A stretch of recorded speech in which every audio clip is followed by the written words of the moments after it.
Chapter 14. The fifth planet was very strange. It was the smallest of all. There was just enough room to accommodate a street lamp and a lamp lighter. The little prince could not imagine what use there might be somewhere in the heavens on a planet with neither houses nor people for a street lamp and a lamp lighter. But he said to himself, "This man may well be absurd. Nevertheless, he is not all of the drinker, and not observed as the king or the conceited man or the businessman. At least it worked as some meaning. When he lights up his street lamp, it's as though he were bringing a new star to life, or a flower. When he puts out his street lamp, he is putting the flower or the star to sleep. It is a beautiful occupation, and since it is beautiful, it is truly useful." When he touched down on this planet, he respectfully greeted the lamplighter. "Good day. What have you just extinguished your street lamp?" "Those are the orders," replied the lamplighter. "Good morning. What are the orders?" "Orders are to extinguish my lamp. Good evening." And he lit it again. "But why have you just lit it up again?" "Those are the orders," replied the lamplighter. "I don't understand," said the little prince. "There's nothing to understand," said the lamplighter. "Orders are orders. Good morning." And he extinguished his street lamp. Then he mopped his forehead with a red check kerchief. It's a terrible way to earn a living. In the old days it was reasonable. I extinguished in the morning and lit up in the evening. I had the rest of the day for relaxing and the rest of the night for sleeping, and since that time have orders changed? The orders have not changed, said the lamplighter. That is the tragedy of it. Year by year the planet has been revolving more and more rapidly, but the orders have not changed. So now it completes one revolution every minute, and I no longer have a moment's rest. I light up and extinguish once every minute. How very funny. The days on your planet last just 1 minute. It's not in the least funny, said the lamplighter. A month has already gone by since we started talking. A month? Yes, 30 minutes, 30 days, good evening. And he relit his lamp. As he watched, the little prince felt drawn to this lamplighter who was so faithful to orders. He remembered the sunsets he used to himself to seek out in earlier days simply by pulling up his chair.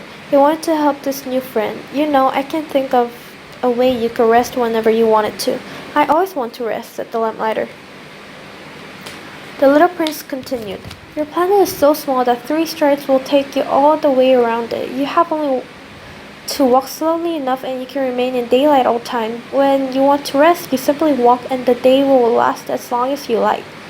"That does not get me very far," said the lamplighter. "What I like doing in my life is sleeping." "That is bad luck," said the little prince. "It is bad luck," said the lamplighter. "Good morning." And he extinguished his lamp. "This fellow," said the little prince to himself as he continued on his travel, "would be laughed at by all the others, by the king, by the conceited man, by the drinker, by the businessman. However, he's the only one who does not seem to me ridiculous. Perhaps that is because he is preoccupied with something other than himself." He breathed a sigh of regret and went on thinking. "He's the only one I could have made my friend, but his planet is altogether too small. There's no room for 2 of us." What the little prince did not like to admit was that he was very sorry to leave this planet most of all, because it was blessed with 1,440 sunsets every 24 hours.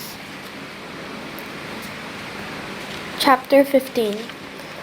The sixth planet was 10 times larger than the previous one. It was inhabited by an old gentleman who wrote voluminous books. Well, well, here comes an explorer," he exclaimed to himself when he caught sight of the little prince.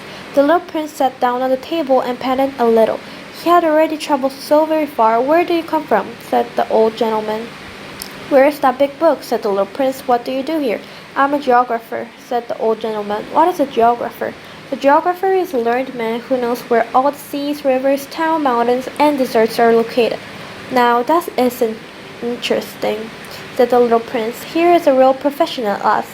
And he looked around him at a geographer's planet. Never before had he seen so magnificent a planet. "It is certainly beautiful. Your planet doesn't have oceans?" "I can't tell," said the geographer. "Ah. And mountains?"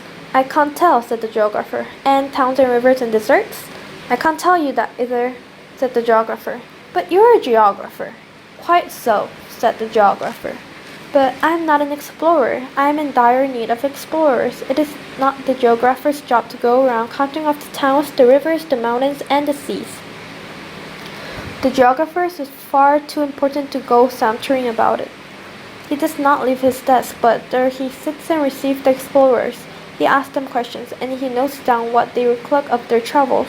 And if the recollections of any of these seems interesting, the geographer will order an inquiry into moral character of the explorer concerned. Why is that?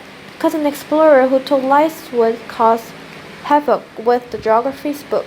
So would an explorer would drink too much. What is that? Said the little prince. Because drunkards see doubled, so the geographer would record two mountains in a place where there is only one. I know somebody, said the little prince, who would make a bad explorer. I can well believe it. Then, when the explorer's morals are shown to be sound, he holds an inquiry into his discovery.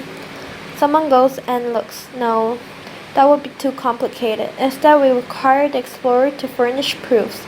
For example, if the discovery in the question is that of a large mountain, we require him to bring back some large stones. The geographer suddenly became excited. But you, for example, you come from far away. You were an explorer. You can describe your planet to me. And opening his register, the geographer began to sharpen his pencil.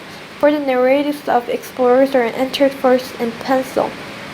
Before they can be entered in the ink, the explorer must furnish proofs. Well, said the geographer expectantly. Oh, where I came from is not very interesting, said the little prince. Everything is so small. I have 3 volcanoes, and 2 are active and the third is extant, but one never knows.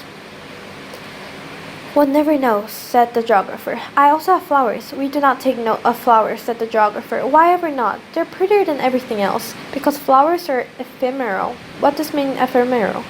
Geography books, said the geographer, are the most precious of all books. They never go out of date. It is very rare for a mountain to change position. It is very rare for an ocean to be emptied of its water. We record what is eternal, but extinct volcano can come back to life. The little prince interrupted. Why does ephemeral mean? Whether volcanoes are dead or alive, it amounts to the same as far as we are concerned, said the geographer. What counts for us in the mountain? And that does not change. But what does ephemeral mean? Repeated the little prince, who had never in his whole life given up on question once he had asked it. It means which is threatened with impending death. My flower is threatened with impending death? Certainly. My flower is ephemeral, the little prince said to himself, and she has only 4 thrones to defend herself against the world, and I have left her all alone on my planet. It was his first impulse of regret, but he took heart again.